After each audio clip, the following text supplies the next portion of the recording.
Well, I think the crazy part is it almost has been 365 days to the week.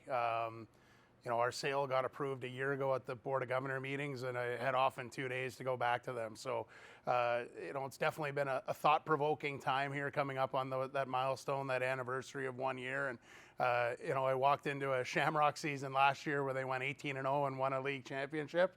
And I remember Jim Hartshorn saying to me when we started our season 5-0, he said, "Hey, my lacrosse team didn't lose a game all year." And I was like, I like it. The expectations are high here, and I wouldn't want to have it any other way. Yeah. Well, thankfully for the Shamrocks, I'm in no way qualified to talk about the on-floor product. Obviously, Chris Welch and Simmer and the staff do an incredible job there, which makes the job of filling the building really easy. The hockey side, I really liked our group this year. I mean, there's no question when I got here last summer, I knew that I was taking over for a team that, was positioned to have a good year. Getting to the second round of the playoffs last year and losing to a team that eventually won a league championship and a lot of returning faces and a lot of motivated guys. It wasn't lost on me that this was going to be a good season. But like every year, it's a long one, 54 games plus the playoffs. Like there are ups and downs and winning streaks and losing streaks, and for the most part, I think the players really handled adversity well. Maybe we were dealt a little more adversity than I would have hoped in year one, but I think they came through it in flying colors. And at the end of the day, when you're one of the last four teams standing, you have to have some pride in that. But it's okay to feel good about it, but I'm not satisfied as a staff. We're not satisfied. Like, we're excited to take another step. Look, we made some good inroads here, and and I've said this before. It's not to, shoot the dead guy as an expression. Who we took over for. Just I'm the first guy in a very long time that this is all I do for a living is have my hands on the wheel of the Grizzlies in particular, 24 hours a day, 7 days a week. And so the off-ice product for me was something that was really important. Listen, whenever you come to an organization, you want to put your fingerprints on it and be able to make a mark. And, I thought we did that this year on the business side. We renovated our offices. We built a brand new dressing room for our players. We expanded some stuff. We built a bus. There's a lot of things that happened in year one. And then just the corporate sponsorship base, the fan base. Like I said to you a year ago, Tom, it's not lost on me that our biggest challenge here is attendance. And that is still a big challenge after year one. We didn't fill this place quite near what I'm used to, for sure, with where I came from.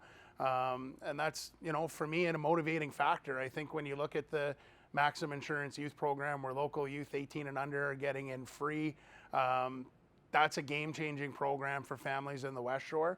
And when you start looking at things like we offer a $5 beer, we have free parking, there's food and beverage specials at the concession, ticket prices are relatively inexpensive.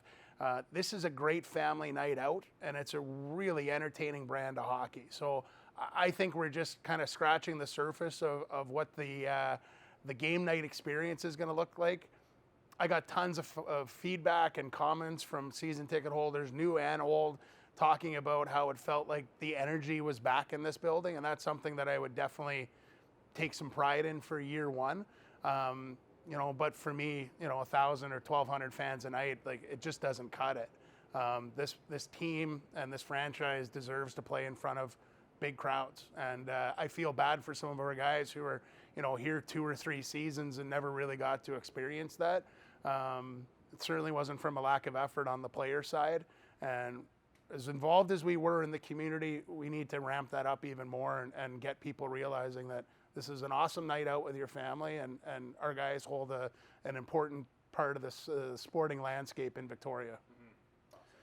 Yeah, I think it's a fair question. I think, junior hockey as a whole kind of was rocked a little bit in mid-November when the NCAA changed their regulations. And, I think for us, I'm excited by the opportunity. I think, whenever you're stagnant or it's the same old year after year, it gets tiring. And for me, I see an opportunity in this. I think as an organization, We're going to have access to stronger players, probably older players. We're seeing just kind of the start of the European invasion, so to speak. Obviously, Grizzlies fans got to experience Richie Barron and Tobias Picka the last couple of years. Oscar Panzari came in from Stockholm, Sweden. Like, we've got really exciting phone calls literally weekly from Europe about coming here. So I'm excited by the opportunity. I think, you know, the one thing I'd say when we made the decision to leave Hockey Canada, for me, the most appealing part of it was that as a league, we now control our own destiny. And what I mean by that is, you know, roster composition, where the players can come from, ages, things like that. So I think we did a really great job identifying some opportunities for us, and we're just going to keep pushing harder on those.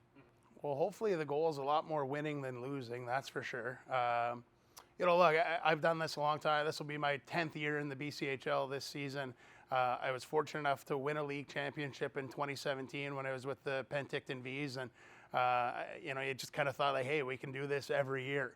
And you come to learn that, you know, winning's not easy, and everyone wants to do it, and so it's a challenge. But for me, it's like I don't know why you'd get out of bed in the morning if winning a BCHL championship wasn't the goal. And I think, you know, with our new coach and general manager Jeff Grimwood, we share a similar vision on that, and we'll do whatever it takes to keep pushing forward. Mm-hmm. Yeah, obviously, I think the biggest thing is to acknowledge that, you know, we were in a tough spot at the time that we made the transition to Jeff and Sunil with 5 games to go in the regular season. So I really tip my cap to those guys on how they worked with our players and you know, really at a delicate time of the year, rein them back in. Like, it would have been really easy for us to fall apart at the end of the year, and I don't think anyone would have been surprised if he got knocked out in the first round and, you know, summer starts early and everyone would have been wildly disappointed. So I really tip my cap to Grimmer and Sunil and the job that they did to motivate our guys and get them ready to keep pushing and you know, ultimately get to a third round. And I think we played 17 playoff games this year. So, I mean, that's definitely nothing to sneeze at. But turning the page from that, like, for me, the one takeaway, I guess, in this whole process was the respect that Jeff in particular earned from our player group. You know, I sit in the exit interviews annually. It's really important for me to understand how our guys are feeling as they leave town. And, you know, to a man, virtually every one of them really appreciated the effort Jeff put forward. And, you know, as I kind of kept thinking about it, it's just, I didn't understand how we could possibly look outside the organization and really believe that Jeff deserved the opportunity to take the reins here. And I'm thrilled for him. Obviously a local Victoria guy. It's not every day you get the chance to, you know, coach your hometown team in front of your friends and family, and just hopefully brings a few more friends and family to help with that attendance thing. Yeah, it was really thrilling. Somebody asked me that exact question, and I said, well, I guess you could probably win a bunch of national championships and dominate for 75 years would be a good place for the Grizzlies to start. So maybe an unfair comparison, the historical legacy that the Shamrocks have in this community is in my opinion, second to none. This is the Montreal Canadiens of you know, Canadian senior lacrosse. This is the New York Yankees. It's exciting to be a part of it. And, you know, it was a record crowd on Friday night, largest we'd had since 2019 during the Mann Cup, and that was just for the home opener. So we're trying to sell this thing as, you know, Victoria's best summer-long party at the Q. Chris Welch has done a phenomenal job on the player side. Some of the athletes he's brought in, these are truly world-class athletes, and you know, we're trying to make it as affordable as possible for families to come. Maxim Insurance graciously participated with the Shamrocks as well in the exact same youth program. So for the first time ever, local youth 18 and under are free when they come with a parent, thanks to Maxim Insurance. So it really sets up for a phenomenal summer. Yeah, I think I flipped the page already, to be honest. Like, it's the one thing about this business, like, you don't get a lot of time to sit around and reflect, and you know, you're constantly pushing forward, and that's one of the things I really enjoy about working with Jeff and Sunil is we're always just pushing forward. Like, who's the next player that we can talk to, and, you know, what's their DNA and how do they help us win, and you get to work on the off-season stuff on the business side, and it really energizes you. The truth of the matter, it's like, we're like a couple of months away from training camp, and we're right back in the grind. So I'm really excited for the future here and the next season in particular.